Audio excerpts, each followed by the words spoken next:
Bienvenue à cet atelier qui s'appelle Jeux sérieux sur Geniali, l'immersion virtuelle avec donc la petite étiquette ou presque. Donc ce que je vais dire aujourd'hui, ça va concerner les jeux vidéo, les jeux sur Geniali et aussi les jeux grandeur nature tels que les escape games par exemple, les chasses au trésor, etc. Mais aujourd'hui, on va faire un focus principalement sur les jeux sérieux numériques sur Geniali.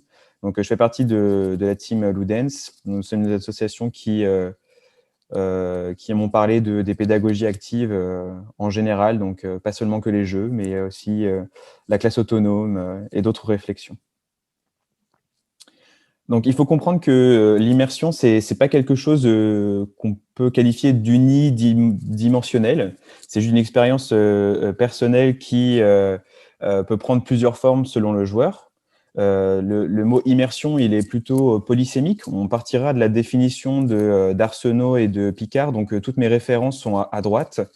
Nous entrons dans une situation d'immersion lorsque l'écran de télévision ou de cinéma nous empêche de percevoir les images en périphérie de notre champ de vision, ou lorsque le monde fictionnel dépeint dans un roman nous fait momentanément perdre conscience d'une autre.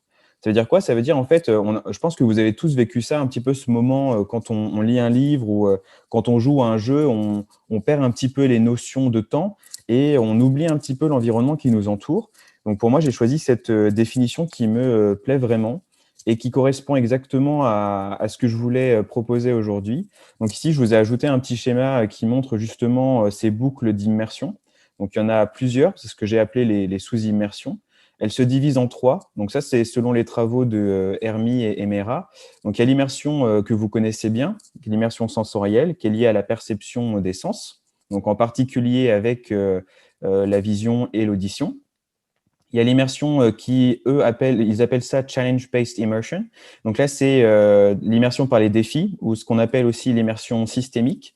Et ça concerne les règles du jeu, les mécaniques, et bien plus encore, on y reviendra justement un petit peu plus tard.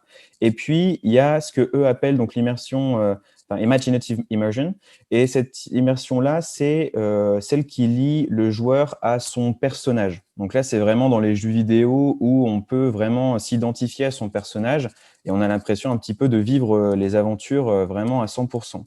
Donc tout ça, voilà, c'est une boucle et tout autour, il y a des choses qui tournent. Donc il y a les règles du jeu, l'histoire, l'espace, l'interface visuelle, l'expérience du joueur, et puis la motivation, tout ce qui est émotion, etc.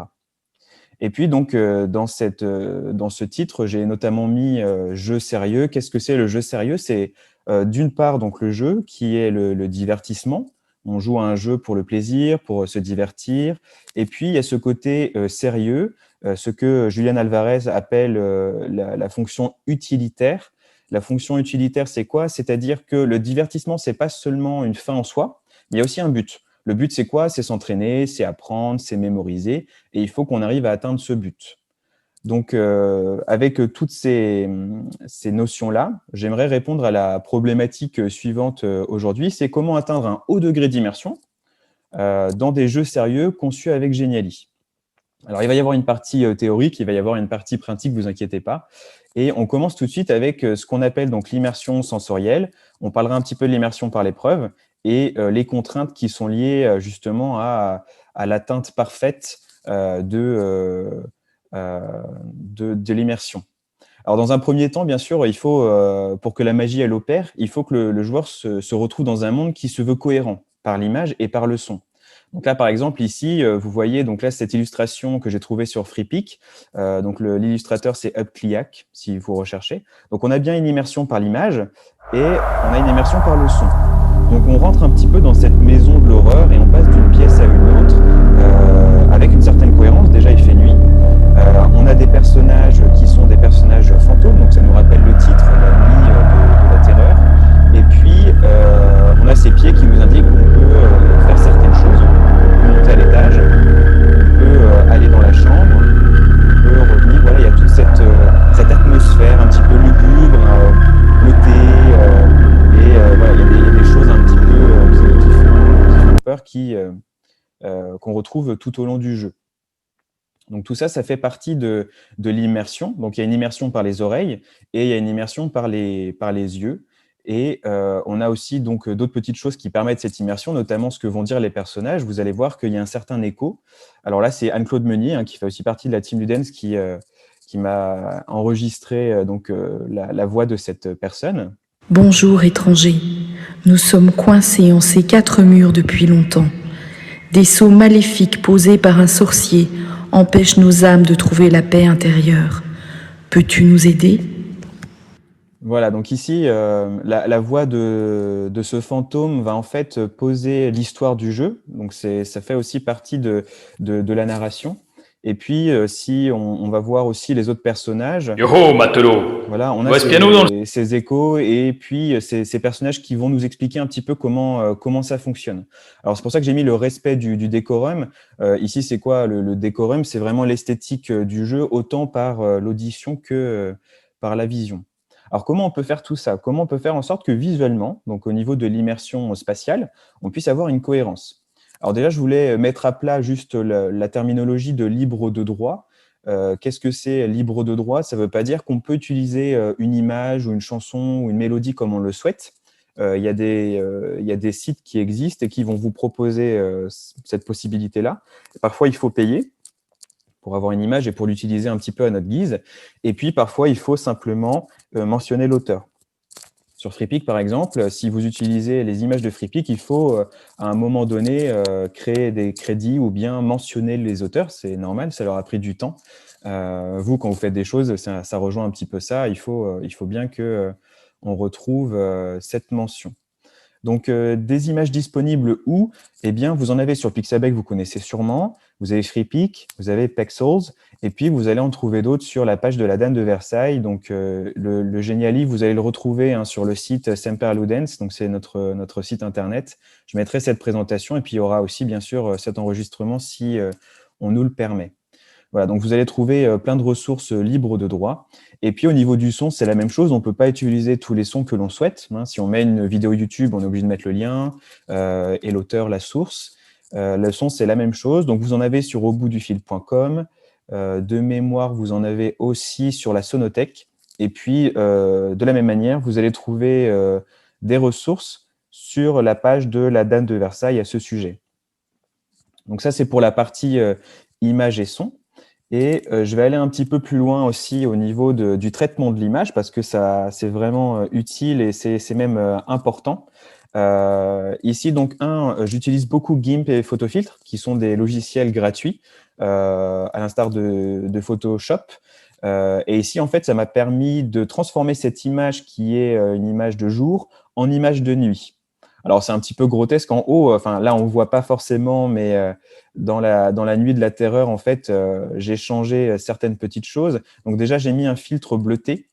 Et ça permet vraiment d'avoir cette ambiance un petit peu lugubre avec des gifs que j'ai rajoutés ici. Donc, il y a ces yeux qui clignotent.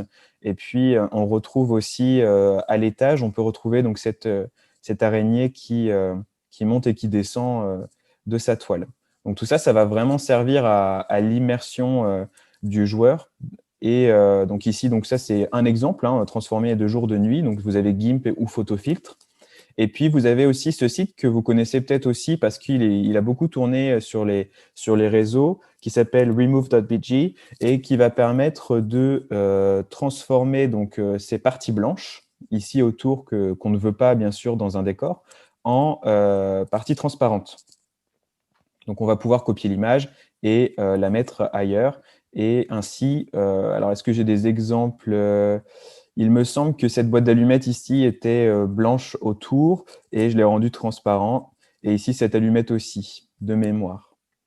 Voilà, donc ça, c'est juste des petites astuces, mais ça permet vraiment de créer une ambiance cohérente. Et dès que vous êtes content en fait de cette esthétique, eh bien, on va pouvoir continuer ce voyage et utiliser justement la motivation du joueur, parce que si le joueur arrive et qu'il voit que il y a tout ce contenu visuel qui est intéressant, eh bien, il va vouloir aller plus loin. Et c'est ça qu'on veut. On veut que le joueur puisse donc créer de la motivation chez les joueurs pour qu'ils puissent avancer. Donc, avant même de réfléchir justement au visuel et notamment au son, qui est peut-être la dernière chose qu'on va pouvoir ajouter, il faut bien réfléchir au côté sérieux du jeu sérieux. C'est-à-dire, quelles sont mes attentes pédagogiques? On construit un jeu un petit peu comme on construit une séquence. Il faut bien réfléchir en amont aux attentes pédagogiques, aux objectifs et notamment à ce que vous attendez lors du débriefing. Donc le débriefing, peut-être que vous connaissez déjà les escape games, on en parle souvent justement de ce débriefing, mais ce débriefing, il vaut pour tout, pour des jeux de cartes, pour des jeux de plateau. Il faut à chaque fois institutionnaliser et mettre à plat justement les attentes. Donc dans le jeu, par exemple, on va avoir, je ne sais pas, un quiz un quiz en français, un quiz en maths, et à la fin, bien sûr, il faut reprendre tout ça avec les élèves, donc c'est important, ça fait partie de l'après-jeu. Donc il faut bien suivre ces codes, et puis se baser justement sur ce que Margarida Romero et Eric Sanchez ont appelé les propriétés éducatives intrinsèques du jeu. Donc c'est à chaque fois qu'on utilise un jeu, il peut y avoir des principes, il y a des principes fondamentaux qu'il faut suivre. Le premier, c'est la mise en place des conditions qui favorisent l'appropriation d'un problème à résoudre par l'apprenant. Alors comme ça paraît un petit peu compliqué à comprendre. Mais en fait, ce qu'il faut, c'est qu'il faut des missions, il faut des énigmes, il faut qu'il y ait des problèmes qui soient en adéquation avec les attentes du créateur. Et si les énigmes et les problèmes sont bien préparés, eh bien, le professeur n'a rien à faire. Il n'y a pas besoin de consignes. En fait, il faudrait que tout soit implicite visuellement. Donc le joueur, il doit savoir quoi faire. Et puis, surtout, ce qui est important, c'est qu'il ne faut pas que les problèmes soient trop difficiles.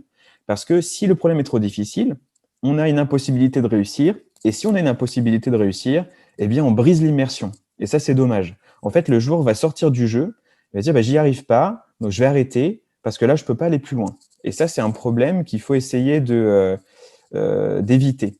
Alors ici, par exemple, donc ça fait partie de la nuit de la terreur. On a donc un code secret qu'on ne comprend pas.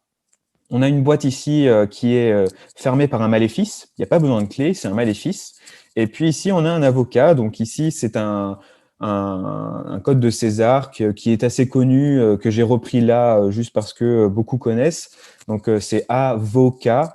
Donc ça nous aide à déchiffrer en fait ce code. Et puis, donc, vous avez ce petit i en haut. Qu'est-ce que c'est? J'ai ajouté une aide parce que ce jeu peut aussi être fait à distance.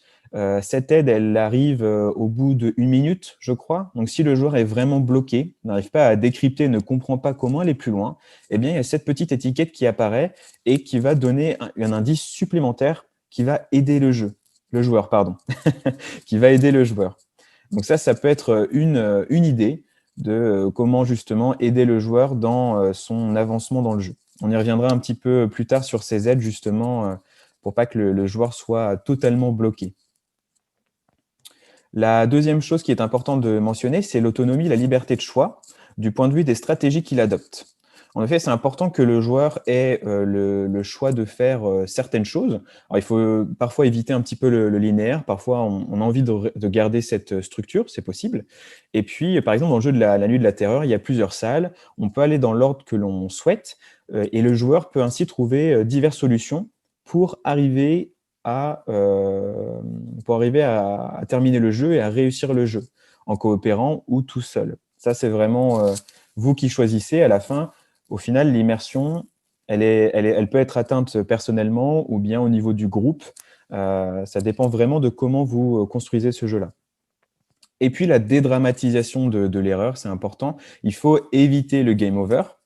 Pourquoi? Parce que le game over, c'est violent. Et puis, ça va frustrer les joueurs. Et nous, on veut éviter cette frustration.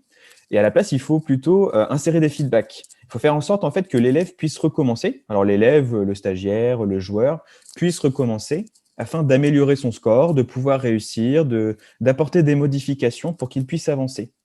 Dans le jeu auquel vous avez peut-être joué, La Nuit de la Terreur, vous avez trouvé des indicateurs qui, justement, vous montraient que c'était bon ou c'était pas bon. Donc, ça peut être un message, ça peut être une réaction.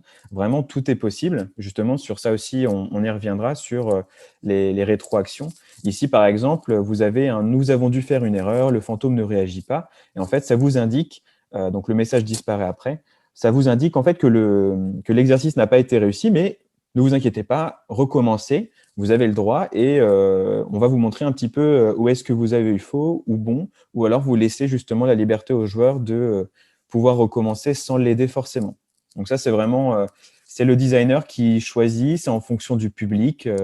Là, c'est vraiment à vous de doser cette aide. Dites-moi si je vais trop vite ou si n'hésitez pas à me dire. Alors tout ça, ça rejoint exactement ce que Michael Shen en 2005 a écrit dans son livre, hein, qui est toujours sur le côté, donc Serious Games, Games that Educate, Train and Inform. Ça rejoint exactement les mêmes points. On a cette idée de motivation. Les élèves sont acteurs, hein, ils sont dans le jeu, ils sont en train de faire des choses. Il y a un engagement de l'élève, donc il y a de la motivation. Cette idée du play, die and retry, donc le fait qu'on ne peut pas mourir, on peut recommencer. Ici, une idée aussi très très importante qui est la différenciation. Bien sûr, la différenciation, ça peut être plusieurs choses. Ça peut être soit dans toutes les énigmes qu'on va proposer, il va y avoir des énigmes de niveau 1, des énigmes de niveau 2.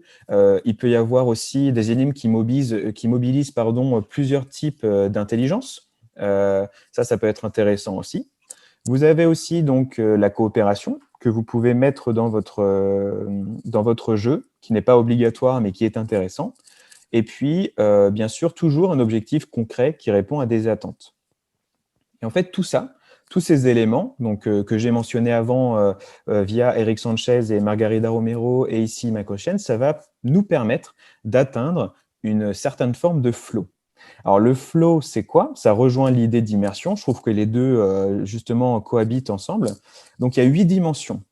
Donc, dans un premier temps, il y a des buts clairs et un feedback immédiat, c'est-à-dire ce que je fais, est-ce que c'est bien ou est-ce que c'est pas bien? Il y a un équilibre entre le niveau de difficulté et les compétences personnelles. Donc, mes élèves ont tel niveau, les joueurs ont tel niveau, et il faut que je fasse un certain équilibre, par rapport à ces niveaux de difficulté. Il y a une fusion entre l'action et la conscience, donc je suis pleinement en contrôle. Ça rejoint un petit peu l'idée en 5, la sensation d'exercer un contrôle sur le jeu. Une attention focalisée, donc ça c'est par l'immersion justement spatiale, notamment, mais pas que. Une perte de la conscience de soi, j'oublie un petit peu qui je suis élève, la déformation du temps, donc l'heure justement du cours, et tout ça, ça va permettre d'atteindre le flow, qui est donc un état qui est plutôt agréable, satisfaisant. Il y a une concentration qui est présente aussi, et puis on a une perte de la notion du temps et de l'espace. Donc tout ça, c'est lié à l'immersion. Donc c'est vraiment tout ce que vous allez créer en tant que designer et aussi au niveau des images, du son que vous aurez choisi, ça va nous permettre d'atteindre une certaine forme de flow, c'est-à-dire que le joueur, l'élève joueur, va jouer et bien sûr à la fin ou pendant le jeu, il va se rendre compte que il y a des objectifs aussi pédagogiques, mais le but c'est qu'il s'amuse et qu'il prenne plaisir. C'est ça aussi qui est important dans le jeu.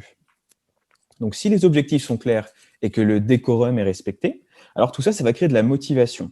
Et la motivation, ça va pousser le joueur, ça va pousser les élèves à continuer, forcément. Bon, certains joueurs, ils ne joueront pas parce que l'histoire ne plaît pas, par exemple, ou parce que le décor n'est pas assez immersif ou pas assez cohérent. Donc c'est pour ça aussi que je vous dis que c'est vraiment important de faire attention à ces petits détails. Donc tout ce que j'ai mentionné là, toutes les choses que nous avons abordées, ça va créer de l'engagement. Et c'est ce qu'on veut. Nous, on veut l'engagement, c'est le meilleur allié de l'immersion, et nous, on veut vraiment ça. Alors il faut voir un petit peu l'engagement comme un escalier. D'abord, on ouvre une porte. Donc la porte, on va dire que c'est l'entrée du jeu. Avant de cliquer sur Start, déjà, ça nous donne envie. Et puis, après avoir ouvert la porte, on décide d'avancer dans le jeu. On monte un escalier, en fait. C'est un petit peu ça. Les premières minutes, elles sont vraiment cruciales. Ça va faire que le joueur va poser un pied, puis un deuxième, et puis plus ça va aller, plus il va s'engager. Alors, dans un premier temps, bien sûr, il s'engage, il y a l'engagement spatial. Donc ici, les lieux, le décor. Il y a l'engagement narratif, l'importance de l'histoire. Bien sûr, il faut qu'il y ait un sens à tout ça. Il faut que dès le début, la mission soit claire. Il faut que je suis à un point A, il faut que je sache où est le point B. Et puis, il va y avoir des dialogues, il va y avoir des choses qui vont permettre au joueur de savoir où il en est. Et puis, il y a aussi un engagement dit ludique et un engagement partagé. Alors tout ça, j'y reviendrai aussi après sur l'engagement ludique et partagé. Ça va nous prendre un petit peu de temps. Notamment au niveau pratique, plus que théorique par ailleurs. Ne vous inquiétez pas. Alors, l'engagement ludique, justement, on y vient. Alors, ce type d'immersion, qu'Arsenault et Picard appellent l'immersion systémique, il repose d'une part sur la rétroaction du système et sur la nature engageante des mécaniques de jeu. Alors, sur Geniali, en fait, à la base, vraiment, on rappelle que c'est un site qui permet de créer des présentations interactives. C'est quoi une présentation interactive? C'est des images, des médias, on clique quelque part et il se passe quelque chose. Tiens, ça nous rappelle quelque chose, ça nous rappelle justement les jeux qu'on appelle les jeux point and click, c'est-à-dire que je clique quelque part et il se passe quelque chose. Donc là, par exemple, je clique sur cet interrupteur, ça s'éteint, ça s'allume, ça s'éteint, ça s'allume. Ici, je veux allumer ma télé, j'appuie sur le bouton Start, ma télé s'allume. Et ici, en fait, on a 2 pages et il se passe quelque chose. Alors là, je le fais sur 2 pages parce que c'est vraiment la version classique de Geniali. Il y a d'autres outils qui permettent aussi maintenant de faire la même chose, on y reviendra aussi. Et donc, le point and click, c'est vraiment le basique du basique. Je clique et il se passe quelque chose. Mais, en fait, depuis quelques mois, en fait, depuis le confinement, en fait, il y a les codes JavaScript qui sont arrivés dans l'environnement. Et ça a permis donc de faire de nouvelles choses. Donc, c'est Stéphane Agnel à la base qui a découvert donc la possibilité d'intégration de ces codes JavaScript. Et puis, en fait, le collectif Escape s'est emparé justement de cette possibilité-là, a créé plus d'une vingtaine, peut-être plus d'une trentaine d'extensions. Et ici, moi, je vais parler principalement du drag and drop. C'est vraiment un de mes préférés. Donc, le collectif Escape a créé ce drag and drop qui est simplement du glisser, déposer. Donc, par exemple, ici, j'ai cette clé. À quoi me sert cette clé? À ouvrir le cadenas. Hop, donc je vais devoir mettre cette clé dans le cadenas. Il se passe quelque chose, le cadenas s'ouvre. Donc ça, on est autre part, en fait, on n'est plus vraiment dans ce point and click. On va pouvoir créer comment dire ça? On va pouvoir créer en fait des situations qui sont vraiment proches du réel. Donc ici, on a une clé qui ouvre un cadenas. Ici, donc c'est Madame Cassaigne, je ne connais pas son prénom, qui justement pendant un concours Escape a créé cette possibilité-là aussi. Donc on a une cassette et quand on la met dans le Walkman, la cassette se met en route et on entend quelque chose.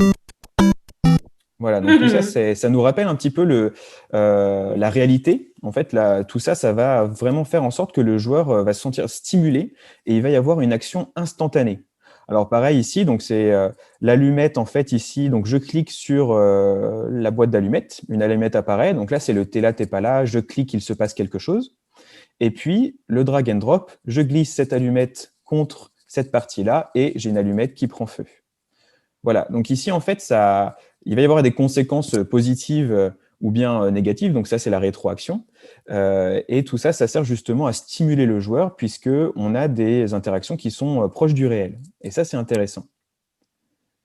Alors, la dernière petite chose ici dont je voulais parler, c'est ce qu'on appelle donc l'engagement partagé.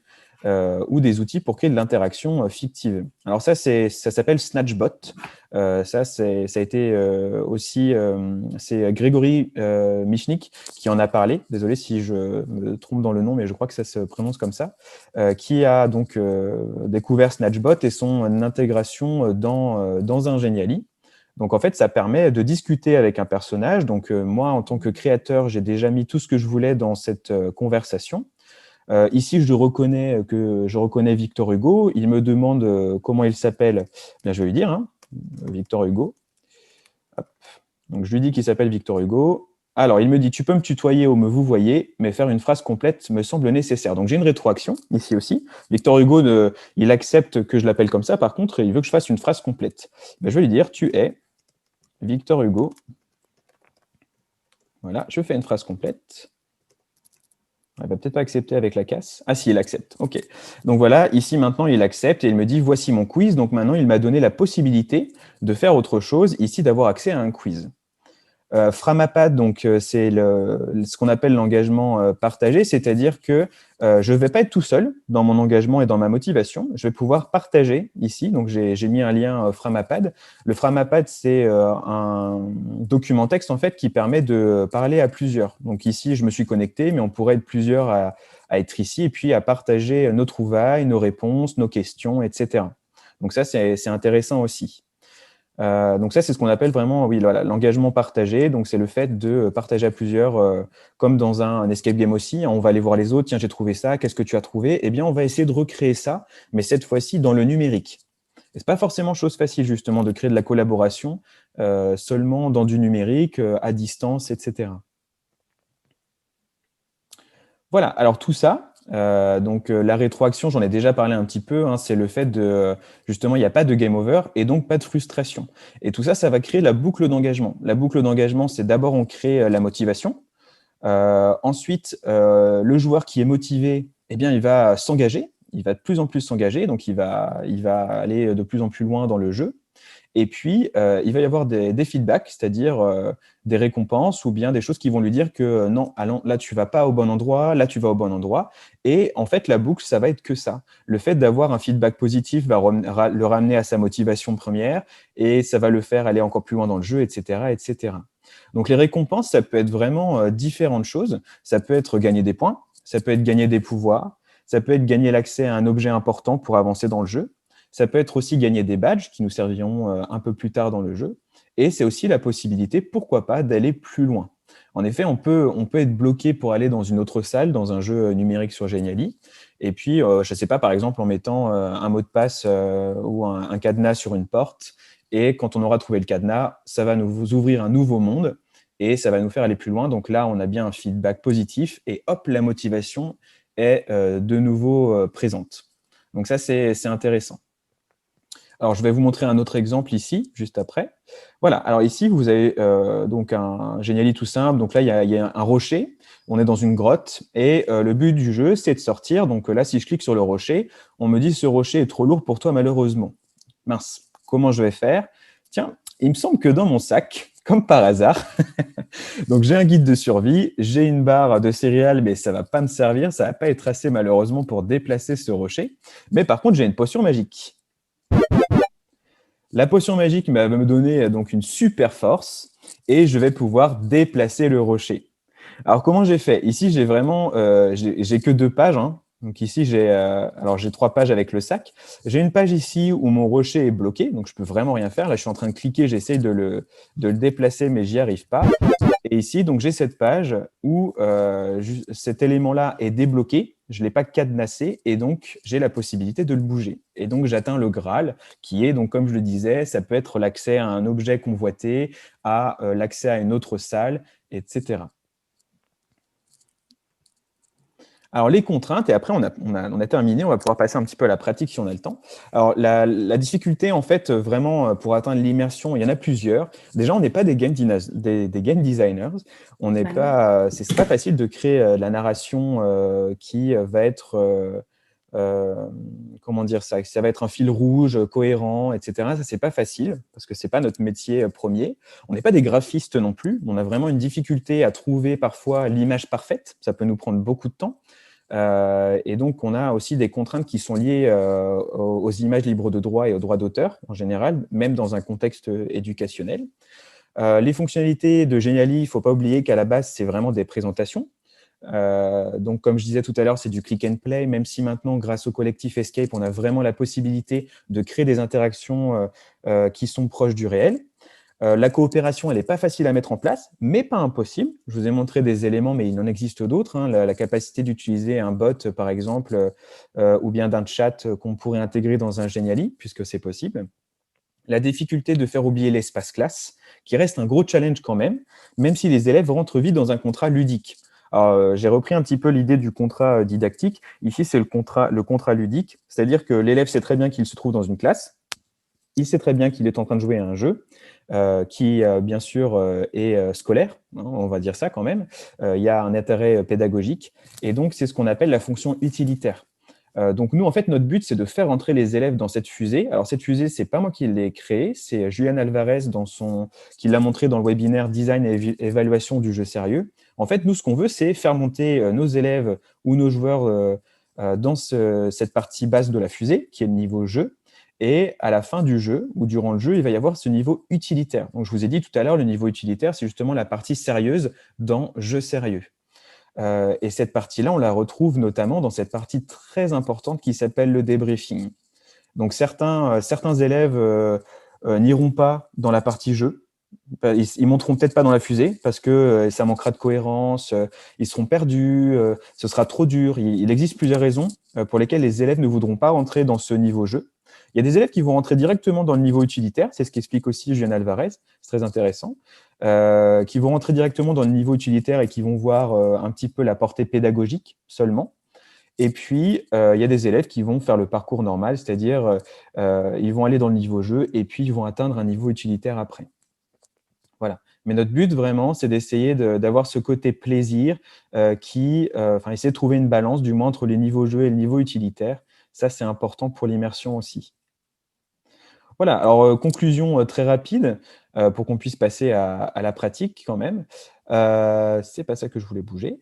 Alors, donc il n'y a pas une seule immersion, mais il y a plusieurs types d'immersion, hein, on l'a vu. Un joli décor qui est cohérent, c'est rien sans un bon scénario, déjà. Et puis, les problèmes rencontrés, il ne faut pas qu'il y ait trop de problèmes difficiles, mais il ne faut pas que ce soit trop facile non plus. Il faut justement trouver une balance entre le facile et le difficile pour que l'élève quand même se sente en défi. Donc, c'est vraiment une question de dosage. Et puis, il faut bien suivre les codes du jeu que j'énonçais tout à l'heure. Donc là, vous aurez accès à ce Geniali de toute façon. Donc, vous pourrez un petit peu revenir sur les points que j'ai abordés. Et puis, ce qui est important aussi, ça me semble très, très important, il faut être attentif à ce que les élèves peuvent dire durant l'expérience de jeu. Alors, non seulement pendant le moment où ils jouent, si vous êtes avec eux, mais aussi dans la phase de débriefing. Il faut récolter les émotions. Alors, le débriefing, c'est ce que je vous disais tout à l'heure, c'est pas que pendant un escape game, c'est pendant n'importe quel jeu, un jeu de cartes, un jeu de plateau. C'est important d'institutionnaliser tout ça. Et puis, donc, il faut reprendre avec eux les éléments du jeu pour pouvoir mettre à plat qu'est-ce qu'on a vu. Là, tiens, cette équipe-là, vous avez eu le temps de faire cette énigme, mais pas vous. Qu'est-ce que vous pouvez en dire, etc. Donc, il y a un vrai partage qui doit s'opérer à la fin. Et donc, je conclus cette présentation avant de passer aux questions et à la partie pratique par cette citation d'Éric Sanchez et Margarida Romero. Donc, c'est dans leur dernier livre, hein, je le conseille vraiment, et il est complet, il est très bien. Il parle des mythes, justement, qui orbitent autour du jeu. On apprend mieux si on joue à des jeux bien conçus pour des objectifs d'apprentissage clairs, donc c'est ce que je vous disais tout à l'heure, que le temps consacré au jeu soit intégré dans un scénario qui prenne en compte des objectifs pertinents, donc c'est vous, en tant que concepteur, qui justement créez tout ça, et intègre un temps de débriefing. On apprend en réfléchissant sur son expérience de jeu. Donc c'est ce que je vous disais, le jeu est important, c'est bien de jouer, par contre, il faut aussi avoir ce temps de débriefing, de retour après cette phase de jeu. Voilà, donc j'espère que cette présentation vous a plu. Alors ici, je vous présente une petite bibliothèque et vous retrouverez tout ça dans l'article de cahier des charges. Donc, apprendre en jouant, apprendre avec les Serious Games, donc avec Julian Alvarez, Jauti, et j'ai oublié le dernier, je suis désolé. En plus, là, on ne le voit pas et je ne l'ai pas zoomé. Homo Ludens de Johan Huizinga, qui est un peu plus philosophique, un petit peu plus poussé, mais qui est intéressant tout de même. Et puis, je vous présente quand même notre premier cahier, notre premier petit bijou qui s'appelle Les Petits Cahiers Ludens, qui est un magazine justement sur la ludopédagogie en général, avec des interviews justement de chercheurs, avec des ludopédagogues. Et justement, ce qu'on cherche, c'est vous donner des idées et vous accompagner dans la réussite de vos jeux. Il y a un petit son, je l'avais oublié celui-là. Donc ici, vous pouvez me retrouver sur Twitter, Rollo Charlie. Donc je fais aussi des tutos YouTube. Je fais partie de l'association Semper Ludens. Donc on a un site internet et on a aussi un Twitter. Hein, je vous invite à nous suivre. J'ai un site, j'ai un blog où justement je centralise un petit peu, pas que des choses sur l'anglais. Le but du blog, c'est des projets en anglais, des projets sur les outils que j'aime beaucoup, et puis l'accompagnement des professeurs en général. Et puis tout ce qui est cytographie, webinographie, vous retrouverez tout ça dans l'article de cahier des charges que j'ai rempli justement pour le CLIC et qui sortira, alors j'ai pas de date précise, mais je suppose que ça sortira dans les semaines à venir. Donc je vous invite à suivre ça. Donc, c'est parti pour les questions, si vous en avez.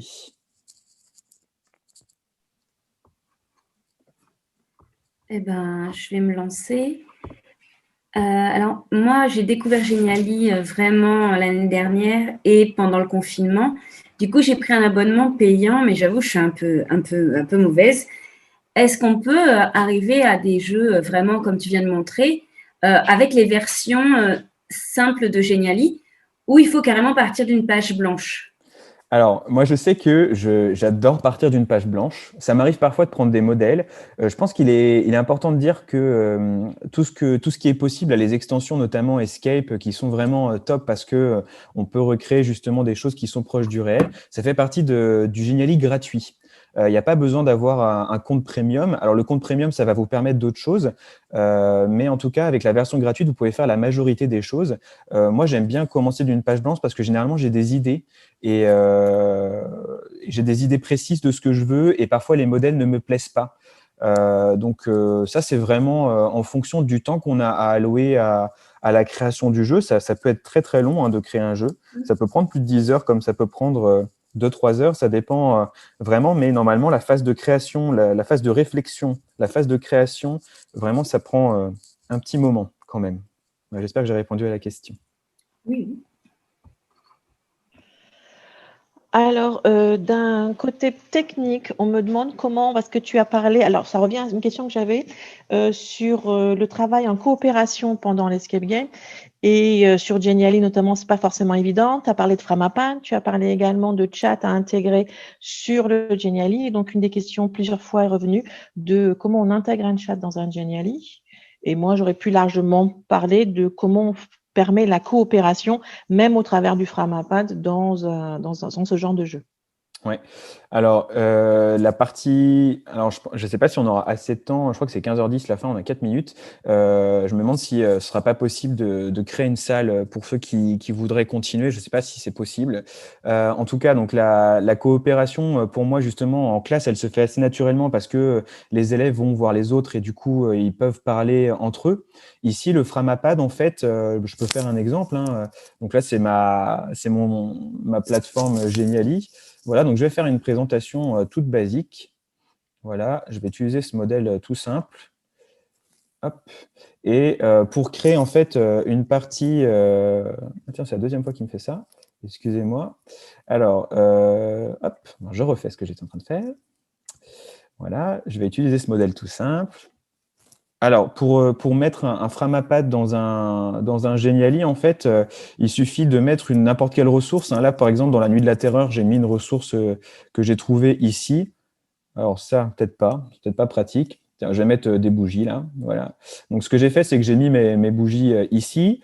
Mon Framapad, quand je l'ai créé, en fait, j'ai pris le lien. Donc là, j'ai fait un simple copier. Et ici, hop, j'ai créé donc une interactivité, un type d'interactivité qui s'appelle lien.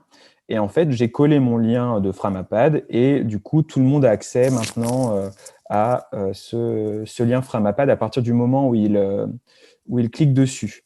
Alors, c'est intégrer le chat dans Genially, c'est la même chose. On peut le faire avec Learning Apps. Donc, vous connaissez sûrement Learning Apps, je pense quand même. Donc, il y a une des applications qui s'appelle Chat, normalement, qui est toujours là. Voilà. Donc, ici, vous pouvez très bien intégrer un chat de la même manière et l'intégrer avec les codes iframe dans le Genially. Oui, le lien du Genially, bien sûr, je peux le mettre, mais il sera aussi sur notre site internet de toute façon. Et d'ailleurs, je crois qu'il est déjà sur notre Twitter. Si vous avez Twitter, et d'ailleurs, je crois que sur Twitter, même si on n'est pas dessus, on peut avoir accès. Alors, ce que je vous propose, étant donné qu'on a maintenant très peu de temps, c'est d'aller sur le bac à sable. Donc, je vous donne le lien. Voilà, donc c'est quoi un bac à sable? C'est un endroit où on va pouvoir faire la même chose ensemble et on va essayer d'être assez rapide. Est-ce qu'il y a d'autres questions avant, des questions très importantes? Là, on va faire les codes iframe, comment intégrer justement des choses dedans et utiliser le drag and drop. Alors, ceux qui ont été dans l'atelier avant ont déjà vu un petit peu avec le collectif Escape, ils ont très bien expliqué ça, puisque ça vient d'eux. Mais s'il y a d'autres questions, je peux les prendre.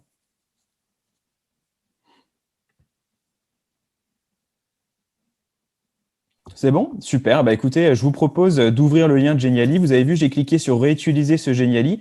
Il est possible en fait de partager votre Genially avec d'autres personnes en cliquant sur les rouages et puis ensuite en allant sur confidentialité et vous pouvez cliquer ici pour le rendre réutilisable. C'est-à-dire qu'à partir du moment où vous cliquez sur cette option, vous pouvez partager le lien et ça va vous permettre de le partager et que les autres puissent réutiliser comme ils le souhaitent.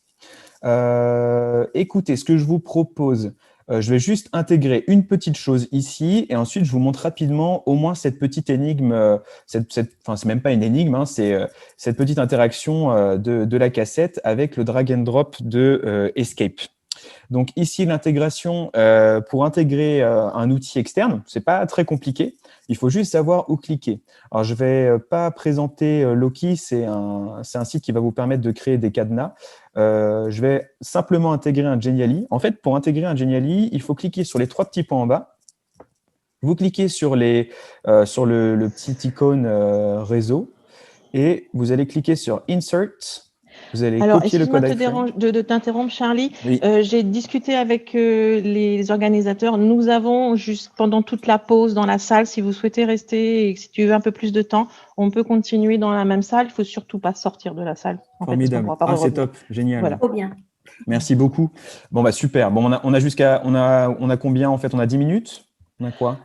Techniquement, jusqu'à 15h40. Bon, on va peut-être pas aller jusque-là. Enfin, je pense pas, hein, sauf si vous êtes vraiment super motivé. Du coup. Ne nous tente pas. Donc, ce que j'ai fait, c'est que j'ai cliqué donc, sur ce petit lien réseau. J'ai cliqué sur Insérer. J'ai copié mon lien iframe. Et ici, je vais pouvoir en fait aller dans mon Genially sur Insérer, ici sur Autre. Et j'ai un endroit qui est vraiment prévu pour ça. Donc, ça s'appelle Autre. Donc, Insérer Autre, insérer du contenu externe. Et ça va me permettre d'intégrer un Genially dans un Genially. Bienvenue dans Inception. Il est possible donc de mettre autant de choses qu'on le souhaite, c'est-à-dire mettre un Genially dans un Genially dans un Genially. Et ça n'aurait pas de fin. Et ça n'aurait pas de sens non plus d'ailleurs de faire ça, mais au moins, vous savez qu'on peut le faire. Donc, on peut intégrer de la même manière un Learning Apps. Alors, j'en ai pas sous la main. Vu qu'on a un petit peu de temps, je peux vous montrer. Hop, donc ici, même chose sur là c'est un Learning Apps que j'ai créé. Donc, je peux copier le lien iframe de la même manière. Donc, je fais copier, je fais insérer, autre, et je fais la même chose. Voilà, et mon Learning Apps s'intègre dans mon Genially. Alors, le mieux, bien sûr, c'est d'intégrer en grand, hein, mais voilà, il est possible d'intégrer des outils externes si vous le souhaitez. Alors, maintenant, on va passer au drag and drop. Donc, je vais juste vous montrer un exemple, peut-être deux, mais surtout un, celui de la cassette, que j'ai beaucoup aimé. J'ai trouvé vraiment sympa. Alors, ce qu'il faut. Alors, il faut d'abord donc savoir comment on le ferait dans la réalité, c'est-à-dire, dans la réalité, je mets une cassette dans mon Walkman, le Walkman s'allume. C'est comme ça que ça fonctionne. Et bien, en fait, le drag and drop, ça va être ça. Il faut réfléchir à comment cette interaction va fonctionner. Alors, dans un premier temps, ici, on a un objet. Donc, on va l'appeler l'objet 1. Et ici, on a la cible. Ça va être ma cible 1. D'accord? Donc, mon objet 1 va rencontrer ma cible 1. J'espère que vous suivez jusque-là. Donc, mon objet cassette va atteindre la cible Walkman. Et qu'est-ce qui va se passer? Il va se passer une autre interaction. Et cette interaction, c'est cassette en route. D'accord? J'espère que vous suivez. Si vous ne suivez pas, vous me dites. Les deux, je vais les grouper ensemble. Voilà. Et maintenant, si je les déplace, les deux se déplacent ensemble. Donc, maintenant, quasiment tout est prêt.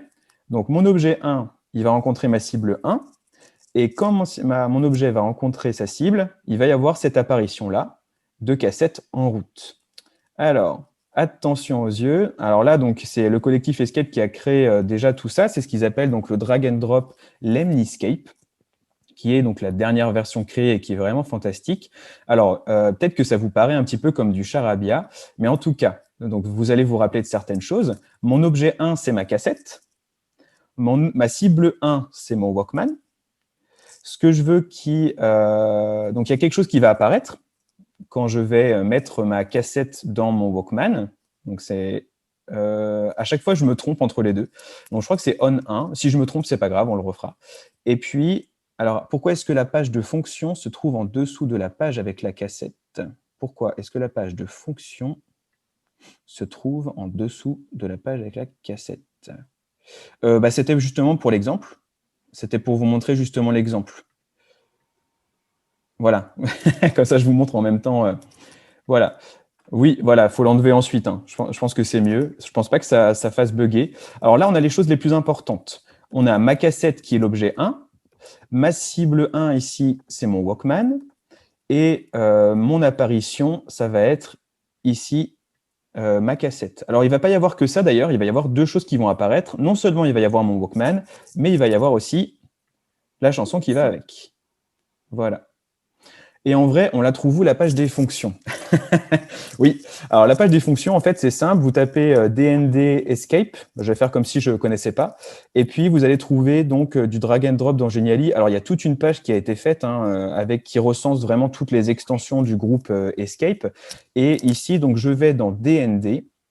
Et ce que j'ai fait, en fait, c'est que j'ai utilisé Un terrible monstre a enfermé la famille Jojo. Ah oui, aide-les à retrouver leur liberté. Alors, je crois que c'est il y a une vidéo en bas qui se met en route. Donc ici, en fait, pour utiliser l'extension Escape, il faut aller sur leur site et après, vous cliquez sur Réutiliser et vous allez tomber sur une page de création qui est celle-ci.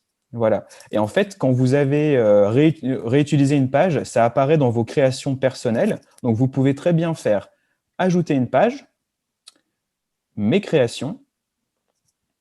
Et donc, là, le Geniali s'appelle DND. Je clique Entrée et voilà, j'ai accès au Lemniscape.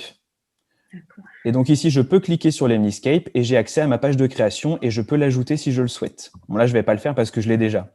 Mais si j'ai été trop vite, vous me dites. Hein. Des fois, je ne sais pas si ça va trop vite ou pas, donc n'hésitez pas à me dire. Super. Donc voilà, alors je reviens ici. Donc ça, c'est super important, ça doit être dans la page, ça ne doit pas bouger et ça va disparaître. Vous allez voir, ça va devenir transparent lorsque on va le mettre en grand. Donc j'ai mon objet 1, super. Donc je le groupe, je vais les grouper ensemble. Mon objet 1, je groupe. Ma cible 1, forcément, je groupe. Et alors l'apparition, c'est important, je groupe et ça, je groupe. Alors, pour que ce soit transparent dans la manière de fonctionner, il va falloir que ça soit au même endroit, forcément, parce qu'il ne faut pas que je me rende compte. D'ailleurs, on va pouvoir faire un exemple sans ça. Hop, je vais vous montrer à quoi ça ressemble maintenant. Alors, si j'ai bien fait, c'est possible que j'ai mal fait. Alors, vous avez vu, tout a disparu. On ne voit plus rien. J'ai oublié une chose importante. Vous avez vu, je ne peux rien faire ici. Je ne peux pas glisser. Quand on clique sur réutiliser, les fonctions se remettent à zéro. Donc, il faut bien faire rouage, glisser élément. Et là, vous pourrez glisser les éléments. Donc, je visualise, tout a disparu, je mets ma cassette ici, et j'ai ma cassette ici. Il y a deux problèmes. Le problème 1, c'est qu'ils sont à deux endroits différents, donc finalement, j'ai l'impression que j'ai deux Walkman, et surtout, ce n'est pas au bon endroit. Moi, ce que j'aimerais, c'est que quand ma cassette arrive ici, mon Walkman soit au même endroit et se mette en route. Et surtout, vous avez vu, ici, j'ai ma barre de son qui est pas très jolie. Alors, comment je vais faire ça ? C'est plutôt simple. Il va falloir en fait que j'ajoute autre chose. Il va falloir que je fasse disparaître ces deux-là. Ça veut dire que quand l'objet 1 atteint la cible 1, les deux disparaissent. J'espère que jusque-là, vous me suivez bien. Si vous ne me suivez pas, vous me dites. Donc ici, je vais aller piocher dans la même ligne.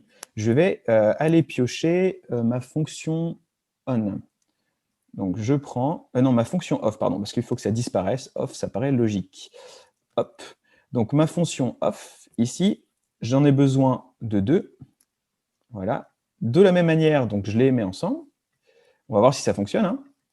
Voilà. Je refais un test. Alors, il y a ma barre qui est juste là, c'est pas pratique. Donc, je fais ça. Et voilà, ça a disparu. Là, on commence à avoir un effet intéressant. On a toujours cette barre de son ici qui nous gêne. Et puis, surtout, ce n'est pas au bon endroit. Alors, c'est parti. Donc, je vais mettre ça ici. Il faut que ce soit... Voilà, parfait. Je peux la bloquer. Parce que je n'ai pas forcément envie que l'élève puisse bouger cette cassette-là. Et surtout, je vais mettre ça au même endroit que le bouton Play pour avoir cet effet un petit peu réel. Donc, je le mets ici. Je vais le mettre en transparent. Voilà, comme ça, on ne le voit plus et je le bloque. Et maintenant, normalement, c'est prêt. Je clique ici. Donc là, je glisse ma cassette. Je la mets là. Ma cassette est en route et je peux l'allumer. Comment fait-on pour grouper? Très bonne question. Hop, ici, vous avez vu, je reviens parce que j'ai été trop vite. Donc, mon objet 1 est là, mon objet off est là. Pour grouper, en fait, j'ai cliqué à l'extérieur et j'ai créé, voilà, vous voyez, j'ai glissé, je glisse seulement, je clique et je glisse, et je clique ici, sur grouper. Et voilà. Alors là, j'ai fait une erreur, c'est que j'ai groupé avec la fonction DND. Voilà. Comment peut-on intégrer une musique? Autre bonne question. Alors, je n'ai pas compris comment mettre en transparent, je le refais juste rapidement. Donc, je débloque. C'est ici, la transparence. Voilà.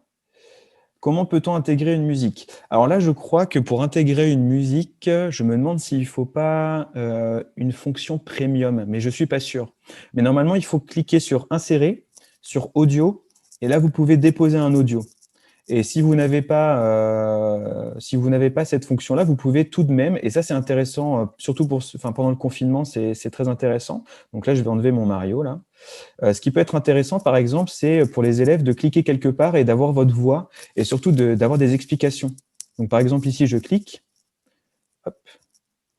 Bonjour à toi, élève, bienvenue dans cette nouvelle page. N'hésite pas à à faire glisser la cassette dans le Walkman pour comprendre ce qu'il faut faire. Voilà, donc ici, j'ajoute mon premier audio. Voilà, je peux le mettre en transparent. Donc, comment je peux faire en fait pour indiquer à l'élève qu'il faut cliquer ici? Soit vous le laissez en normal, vous laissez le bouton play normal, soit vous rajoutez un petit élément ici. Alors, il faut bien le mettre dessous. Pourquoi? Je vous montre tout de suite. Si je viens ici et que je clique là, il ne se passera rien puisqu'il y a un bouton dessus. Merci Antonio, merci beaucoup. En effet, il faut la version premium. Sauf pour l'enregistrement, il me semble. Je crois qu'on peut intégrer si on a une version premium, et je me demande si l'enregistrement, c'est pas gratuit. Oui, voilà, merci. Donc là, je vais le mettre, ce bouton play, tout dessous. Ici, hop, je le mets en transparent. Je peux le bloquer d'ailleurs. Je visualise, je clique. Bonjour à toi, élève, bienvenue dans cette nouvelle page. Donc j'ai la voix, n'hésite pas je peux avoir accès donc à l'audio. Et de la même manière, donc je pourrais en cliquer, je pourrais insérer une vidéo YouTube alors si je le fais avec une vidéo, alors c'est un petit peu moins fonctionnel, je pense. Qu'est-ce que je peux mettre? Je vais mettre, très bien. Hop, donc je mets ce lien YouTube. Voilà. Je mets un lien et je peux faire la même chose en fait. Donc, voilà. Donc là, j'ai inséré un lien YouTube de la même manière. Je vais le rendre tout petit. Voilà, je peux le mettre ici si je le souhaite. Je rajoute un lien Play, comme je l'ai fait tout à l'heure. Je ne le mets pas dessus forcément, je vais le mettre dessous. Ici, la vidéo, je vais la rendre transparente. Je la bloque. Et si je refais un test... Ah, j'ai un souci là. Alors, j'ai un souci. Ma vidéo, je ne l'ai pas rendue transparente totalement et je crois que j'ai mon audio par-dessus en plus. Voilà.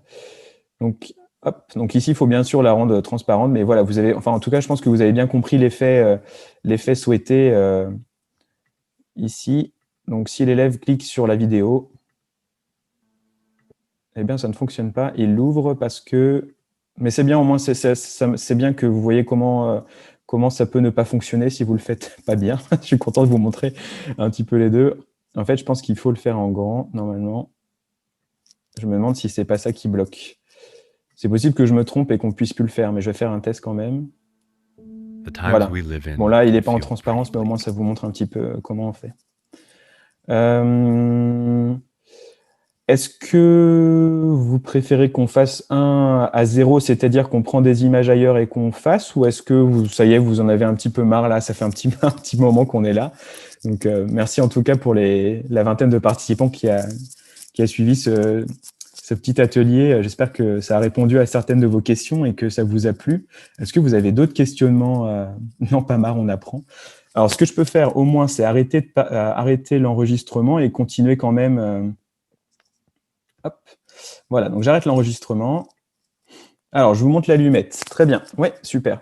Alors, eh bien, très bien. De 0. Donc, ça veut dire qu'on va commencer de 0, c'est-à-dire qu'on a une page blanche, on n'a rien du tout.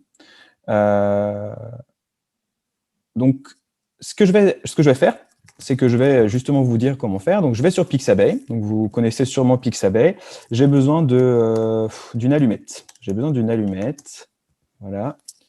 Alors, ces allumettes ne me plaisent pas du tout. Non, ça ne me plaît pas. Alors là, j'ai une belle allumette. Il me faudrait une boîte qui aille avec, ce serait sympa. Et là, j'ai une boîte, super. Donc, je vais ouvrir cette allumette dans un onglet. Je vais prendre cette allumette aussi. Je copie. Ici, je la colle. Voilà, donc j'ai mon allumette, super. C'est une belle allumette. Ah, c'est dommage. J'aimerais bien vous prendre... je vais aller sur... Bon. Alors, je vais vous prendre une boîte d'allumettes avec un fond blanc, parce que j'aimerais bien vous montrer quand même au moins comment utiliser... Ah, parfait. Donc, je copie l'image, et ici, pour avoir un fond transparent, je vais aller sur Remove BG, comme je vous ai montré tout à l'heure. Alors, vous avez le choix. Soit vous faites copier, copier l'image et coller, soit vous pouvez glisser l'image aussi. Je crois que ça fonctionne normalement. Alors, je suis sur Mac, donc je ne connais pas trop. Je ne sais pas si ça fonctionne. Voilà, si ça fonctionne.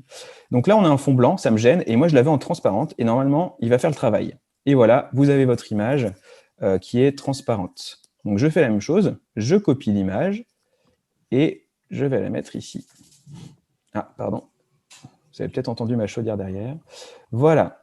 Alors, super. On a une boîte d'allumettes. Je peux mettre un fond si je souhaite. Je vais mettre une base. Qu'est-ce que je vais mettre? J'aimerais bien quelque chose du bois. Je vais mettre un fond de bois quelque part. Est-ce qu'il va me...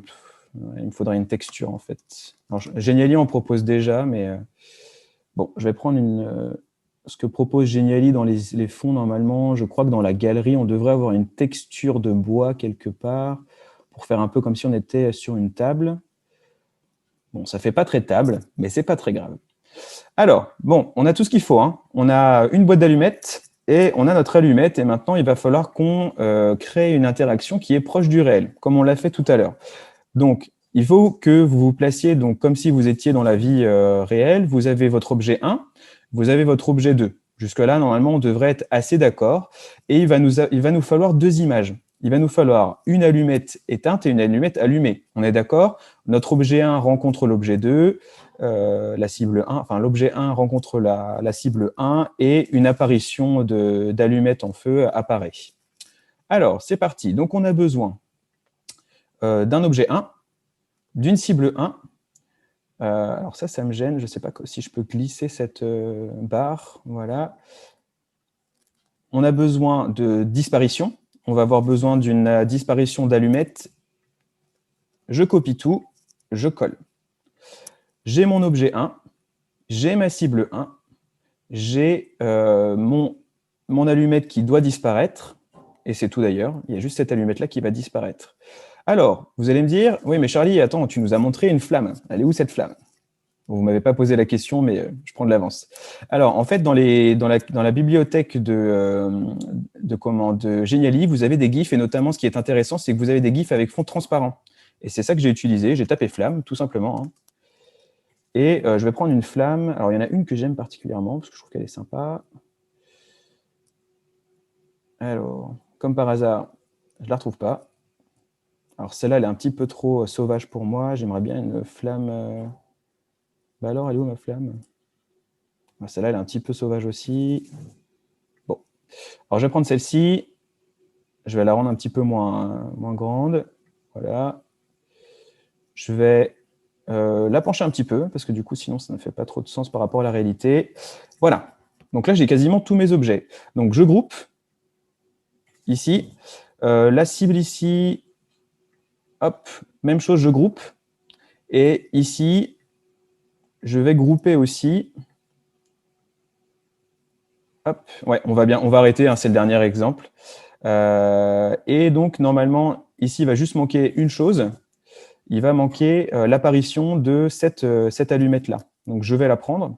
Je vais prendre on, que j'ai besoin ici. Hop. Et voilà, je groupe le tout. On fait un dernier exemple. Je mets l'allumette contre la boîte et ça ne fonctionne pas. Alors, qu'est-ce qui se passe? Qu'est-ce que j'ai fait de mal? Alors, je ne sais pas ce qui se passe. Ah voilà, ça y est. C'est parce qu'en fait, la cible est très... Enfin, c'est pas capricieux, justement, c'est très précis. En fait, il faut vraiment que... Alors, je vais dégrouper. Je vais mettre l'objet ici. Et normalement, ça devrait être parfait. Donc, je glisse ça ici. Hop, il faut... Ah bah tiens, voilà. Et vous avez votre allumette qui est en feu. Alors, bien sûr, la flamme n'est pas très jolie. Elle était plus sympa avant. Donc, voilà comment on crée un petit peu plus d'immersion. Comment on fait en sorte que le joueur soit plus engagé, en tout cas, dans le jeu, non seulement par la narration, par le visuel, par l'audio et par les mécaniques de jeu. J'espère que cet atelier vous a plu. Merci à tous et à toutes. Et je vous souhaite un très bon week-end et surtout une très belle rentrée. Merci beaucoup à vous.